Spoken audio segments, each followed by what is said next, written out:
Hello everyone. This is an interview I conducted on 2nd September 2020 with Sarika Shetty and Vaishali Shankar, two of three design directors of Mumbai-based architecture practice SJK Architects. I am very grateful to them for their participation. The interview is a part of my dissertation research for the MA History of Design program at the Royal College of Art and Victoria and Albert Museum in London. It focuses on understanding the process of client brief development and architectural production in contemporary India. I chose to study this practice because it is a mid sized architectural studio, which is how majority of architects practice in India, which means it has about 20 people in its team. More importantly, it has women in its leadership and the highest number of women clients as well. We begin with Vaishali giving a brief overview of the studio's work before delving into the interview.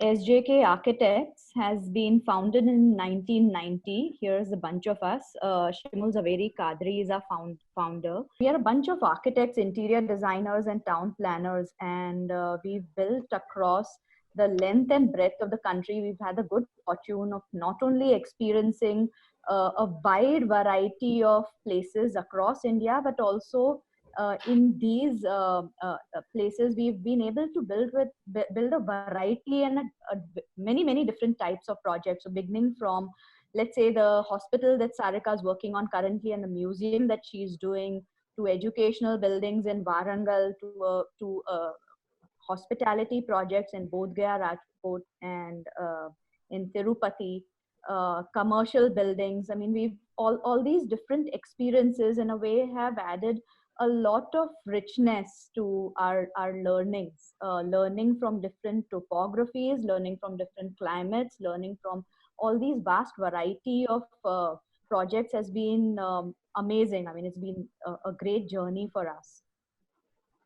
And today, I think if in a gist we have to define what we as a firm stand for, it would be these three, four qualities of designs that are crafted. And we like to say crafted in terms of the use of human hands. In that, we like to work with materials that are localized as opposed to ones that are mass produced, and solutions that apply uh, without, I mean, there needs to be some context. So in that, we feel we are very crafted. We love to craft our buildings. um, we are very contextual, both in terms of learning from cultures of different places, but also from working with sun, wind, and rain. So different climatic situations have led to different solutions. And all these, in a way, we always try and, despite learning from histories and the vernacular, we like to say that the solutions that we offer are very much of today, so with the sensibilities of today, addressing the needs of today, and so on. So contemporary is definitely where we like to stand.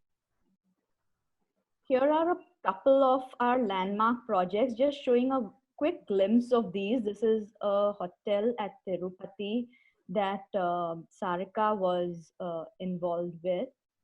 A leaf house. This is a weekend house quite close to Mumbai. An office building for Nirvana Films in Bangalore, and another one for M&M here in Mumbai, in Kandivali. So with this, I'd just like to start the interviewing process. Okay. Thank you so much, Vaishali, for introducing your firm and sharing the projects and your core values. So, I would like to begin by asking, how does the process of developing a brief or a program for a project actually begin? How often do you get a well-defined brief from the clients? This is quite a widespread question. So, really for us, it differs hugely. We have some clients who come with immense clarity when they come to us, like in case of Nirvana Films. When they came to us, they came with a absolutely clear brief. It was their first email to us having visited one of our projects in Bangalore, which was the Yamini showroom that we did for Synergy Lifestyles in Yamini. It was in Bangalore, in the center of the city, close by to Alsur Lake, overlooking the lake, and a very typical laid back Bangalore scenario of bungalows, which are identical looking. And the client came to us with this bungalow, which we transformed into a showroom for Yamini. And Yamini is a home furnishing brand. So what we did with that space was to try and keep the product be the protagonist and not the shell and the architecture of the space. And the space was really muted, calm. We used exposed concrete for the first time. This was way back roughly in 2006. Um, and that's where the clients walked in and they really knew what they wanted. There was a beautiful skylight in the space. There was a lot of light from the north coming into the space. And this walk-in experience, I think, has always helped any client who's come to us after walking into a space of ours. It makes a huge difference the way they perceive us, and they're able to connect and hence approach us with a purpose. So Nirvana Films actually came to us after having walked into Yamini space, shopped in there, experienced the space, and then wrote us this email, which was very clear, completely a brief in itself, which simply said that, we're a bunch of creatives currently working out of old bungalow, which is currently designed by Shahrukh Mistry, and they've taken it as a rented property that they've been functioning out of. They want to move into a new space. They've bought a space in Indiranagar in Bangalore, a corner plot. Two basic things that they came back with was that ideas can emanate anywhere. Um, Whether it's walking up the stairs of a flight or whether it's just being in the outdoors, so they don't need confined spaces to be able to ideate. So that was one. And the second thing was they're looking for spaces which are absolutely no fuss and not very high in maintenance. And that's where they were at. This was a brief that came to us in 2007. And we started this project really in 2009. So absolutely clear brief. So you have one client who comes with immense clarity, while we have other clients who are not very clear. And of course, for us ourselves as well, the brief actually develops into a program and into an area only after you start the planning process. So many a times when we also enter the agreement with any client, there is a ballpark number that goes into it, but we make sure that it is re-vetted at the end of the concept design stage, because that's where a lot of iterations happen, a lot of development happens, a lot of thoughts get articulated into area, program, flow charts on planning aspects. So a brief, however well defined it comes in, even in case of a Nirvana, because the space was so constrained in terms of the plot and in terms of the constraint it came with, because for us the north and the east was completely shut, and those are the best areas to open up, while we had the south and the west open in case of Nirvana. But fortunately we had beautiful trees right at the south and the west. And the approach that you take to then say that the planning will actually divide this building so often into many different spaces, and then how do spaces interconnect, briefs develop through planning. So that's more or less the way the briefs work. On the other hand, we have a client, very dear to us, who we've been working with for a very long time, called Mr. P.N. Kapadia.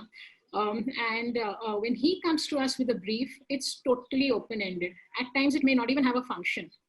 So just to give an example, we have restored for him a building that he owns, almost a 110-year-old building. And over 10 to 13 years, we've restored it floor by floor, and then the overall exterior restoration of the building. And it has spaces right from office spaces to lounging spaces for the executives as a cafe to a library. Now, the need for the library actually came because he has a a huge collection of books and a huge collection of furniture. And he just wanted a space where he could really display all of this. And it became into a library space. So now he never came to us asking for a library. Yeah. So it totally varies. And he's the same client for whom we're doing the Jain Museum in Ahmedabad. Okay. And again, there it came with, I have this as a collection. There were no other consultants involved at the time. This was in 2011-12 when the project first came in. And when we reopened the project now in 2018 is finally when we got a museum consultant. But when we initially started again the planning, it just meant that we had to do immense number of case studies to try and see what is the back-end requirement of a museum to make sure that its functionality is totally in sync with, it's not just about object display, it's finally about the object condition care and the way you store the objects as well while they are sitting somewhere in a vault and not sitting on the display floor. And that meant we had to go across the country to 2 or 3 different museums, and across the world. He made us travel to Europe and go and see the best of the museums to try and see how do museums function. And that was the process in which the entire program was actually outlined, not just for the galleries, but all the support services that make a museum. So case studies become a very, very important point in most of these. Overall, I think the DNA of how one has to go about it is hugely dependent on case studies, research, and the planning iterations and back and forth, because it's a highly collaborative exercise, not just with the client himself or herself, but with the team who finally occupies the space as well, or is responsible in any way to operate the space. I think Sarika has covered the gist of it, which is that it all varies from personalities to clients. Some briefs are very well detailed and fleshed out, some are not and totally open ended. And then again, really, the development of the brief is at the onset, we put an area statement and a brief together with the clients and several conversations, sometimes with them panning a couple of months, 3 months, 4 months sometimes. But at the end of the day, it also really develops through space planning and looking at exactly, I mean, this may be our bucket list and this is what we wish for, but in reality, what is it that this site is able to accommodate, and what is the site asking for and what fits well. So all of that contribute to the development of the brief. Okay, and like picking up from the point of it being a highly collaborative exercise, I would like to ask, how do you think the different locations of the projects, like across India, and like people are located across the world, how do you think that affect the way the brief develops, and your own location in the city of Mumbai? So to be honest, we would, I think, say that the locations where the project is located may not really have such a big impact on how the brief develops. It's more the requirement of the client. What are we building for? The context. So, like in my introductory slides, I showed climate, culture, and the client, the personality we are building for. These few things really influence the brief. As we can show you glimpses of Tirupati, Bodh Gaya. You'll see that this is both these hotels, the hotel at Tirupati and Bodh Gaya, were built for the same client. Okay. And by and large, the briefs were quite similar to begin with.